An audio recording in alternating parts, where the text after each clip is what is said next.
এখন ওই বোরনগুলো কি হয় ছোট ছোট, খুবই ছোট ছোট। তো তার মানে এই কথাটা সে বলতে চাচ্ছে যে ভিন্ন ভিন্ন পদার্থের কণাগুলা বা অ্যাটমগুলো ভিন্ন ভিন্ন হবে। ঠিক আছে, ক্লিয়ার? ভিন্ন ভিন্ন পদার্থগুলো ভিন্ন ভিন্ন হবে, আর একই পদার্থের ভিতরে যে অ্যাটমগুলো থাকবে সেগুলো একই রকম হবে। এগুলো হলো দুইটা। 3 নাম্বারটা বলতেছে যে যৌগিক পদার্থসমূহ একের অধিক মৌলিক পদার্থ দিয়ে গঠিত। এগুলো কেন পড়ে আসলাম আমরা একটু আগে, যে যৌগিক পদার্থ কি একের অধিক মৌলিক পদার্থ দিয়ে গঠিত। যেরকম পানি, পানির ভিতরে কি আছে? হাইড্রোজেন আর কি আছে? অক্সিজেন। ঠিক আছে, আবার আমরা যে সিলিন্ডারের গ্যাস ব্যবহার করি, সিলিন্ডারের গ্যাস কি গ্যাস ব্যবহার করি? LPG gas. ঠিক আছে, liquefied petroleum gas. Liquefied petroleum গ্যাসে কি থাকে? পেট্রোলিয়াম গ্যাস থাকে। কি থাকে?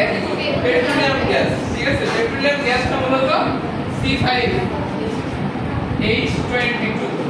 ঠিক আছে, H12, হ্যাঁ, অথবা মিথেন আর প্রোপেন থাকে। ঠিক আছে, অথবা মিথেন থাকে। যেরকম আমাদের যদি সিলিন্ডার বাদে আমরা সরাসরি গ্যাস ব্যবহার করি, যেরকম মনে করি যে বিভিন্ন শহরে পাওয়া যায়, ঢাকা শহরে বা রাজশাহীতে পাওয়া যায় কিনা জানি না, সরাসরি গ্যাস লাইন যেসব জায়গায় আছে, সরাসরি গ্যাস লাইন, সেখানে আমাদের চুলায় কি থাকবে? Methane gas. কি গ্যাস থাকবে? Methane gas. তো মিথেন গ্যাসটা কি? কার্বন আর কি? হাইড্রোজেন। কার্বন আর কি দিয়ে তৈরি? হাইড্রোজেন। এই কথাটাই বলা হচ্ছে যে যৌগিক পদার্থসমূহ একের অধিক মৌলিক পদার্থ দিয়ে গঠিত। ঠিক আছে, ক্লিয়ার সবার কাছে? তাহলে কয়টা গেল? 3টা। আচ্ছা, 4টা। প্রথমে হচ্ছে মৌলিক পদার্থসমূহ ক্ষুদ্র ক্ষুদ্র কণা দিয়ে তৈরি। এরপরে 2টা কি? যে একই ধরনের মৌলিক পদার্থের ভিতরে একই ধরনের আছে এবং ভিন্ন ভিন্নতে ভিন্ন ধরনের আছে। আর লাস্টেরটা হচ্ছে কি? যৌগিক পদার্থসমূহ মৌলিক পদার্থ দিয়ে তৈরি। 4টা হইল। এবার আসি 5 নম্বরে। একটি রাসায়নিক পদার্থ পরমাণু সমূহ সৃষ্টি বা ধ্বংস হয় না, শুধুমাত্র একটার সাথে অপরটা যুক্ত হয়। ঠিক আছে, ব্যাপারটা কি রকম? মনে করো যে আমি গ্যাসের চুলায় আগুন ধরাই দিছি। কি করছি? আগুন ধরাই দিছি। আগুন ধরাইলে কি পরমাণু সব পুড়ে গেছে? এরকম কিছু, বা কণাগুলো সব পুড়ে শেষ হয়ে গেছে? শেষ হয়েছে? শেষ হয়ে গেছে মনে হয়। শেষ হয়নি, তাই না? বলা হচ্ছে যে পরমাণু সমূহ কখনোই সৃষ্টি বা ধ্বংস হবে না। আসলে গ্যাসের ভিতরে কি হয়? যে অক্সিজেনের সাথে একটা বিক্রিয়া করে, অক্সিজেনের সাথে বিক্রিয়া করে কার্বন ডাই অক্সাইড আর কি তৈরি করে? পানি তৈরি করে। কি তৈরি করে? পানি। কার্বন ডাই অক্সাইডের পানি তৈরি করে। ফলে আসলে কি ঘটে? তাপ উৎপন্ন হয়। কি উৎপন্ন হয়? তাপ বা শক্তি উৎপন্ন হচ্ছে, যেটার সাথে আমরা রান্না করতেছি। এই কথাটাই আমাদের 5 নম্বরে বলা হচ্ছে যে পরমাণু সমূহ যখন একে অপরের সাথে মিশ্রিত হয় তখন তারা ভিন্নধর্মী যৌগিক পদার্থে বা পদার্থে পরিণত হয়, কিন্তু তারা সৃষ্টি বা ধ্বংস হয় না। ঠিক আছে, হ্যাঁ? আচ্ছা, সৃষ্টি বা ধ্বংস হওয়া মানে কি? কোনো কিছু তৈরি হওয়া। মনে করো যে এখানে কিছু নাই, মনে করো এখানে কিছু নাই, আমি কি করলাম? খুদাই এখানে ইট বালু সিমেন্ট এনে এখানে একটা ওয়াল গাঁথতে শুরু করলাম। কিছুই ছিল না, তারপর একটা ওয়াল হয়েছে না? এটা হচ্ছে সৃষ্টি। আর ধ্বংস মানে যে কিছু জায়গায় কিছু একটা ছিল সেটা শেষ, নিঃশেষ হয়ে গেছে। তো ব্যাপারটা এরকম, মনে করো যে তোমার একটা বিকারের ভিতর বা সিলিন্ডারের ভিতর কিছুই ছিল না, কিছুই ছিল না। তো হঠাৎ করে এখানে দেখতেছো যে পানি হওয়া শুরু করছে। এরকম কি হবে কখনো? হঠাৎ করে কোনো কিছু আসবে? এটা তো সম্ভব না। অথবা মনে করো যে তুমি হচ্ছে সিলিন্ডারের গ্যাস পুড়ে ফেলছো, পুড়ে ফেললে ওইটা আসলে শেষ হয়ে যায় না, ওইটা আসলে কার্বন ডাই অক্সাইড আর কি হয়ে গেছে? পানি হয়ে গেছে। তার মানে তোমার যে জিনিসটা ছিল সেই জিনিসটা একবারে শেষ হয়ে যায় না বা ধ্বংস হয়ে যায়।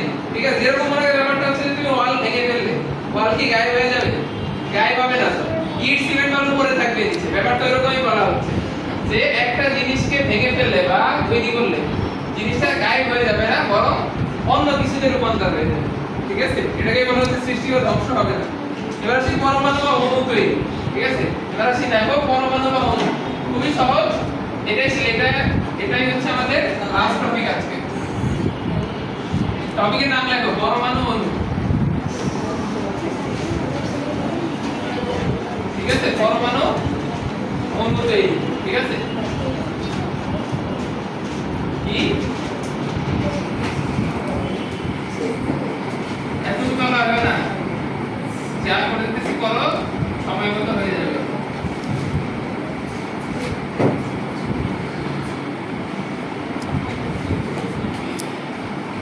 ঠিক আছে, আচ্ছা, এটা হচ্ছে হাইড্রোজেন আর এটা কি?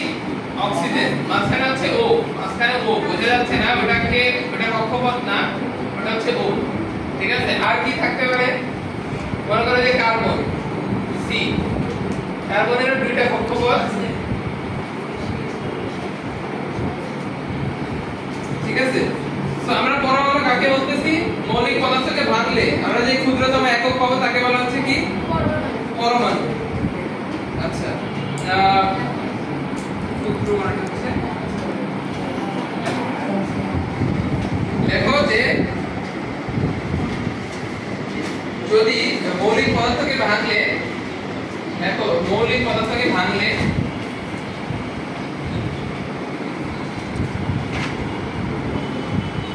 মৌলিক পদার্থকে ভাঙলে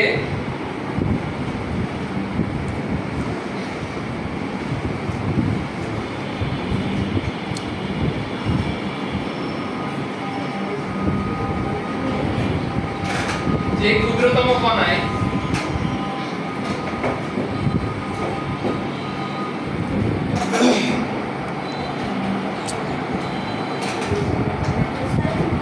তার বৈশিষ্ট্য অক্ষুণ্ণ থাকে, তার বৈশিষ্ট্য অক্ষুণ্ণ থাকে, যে ক্ষুদ্রতম কণায় তার বৈশিষ্ট্য অক্ষুণ্ণ থাকে তাকে বলা হয় পরমাণু।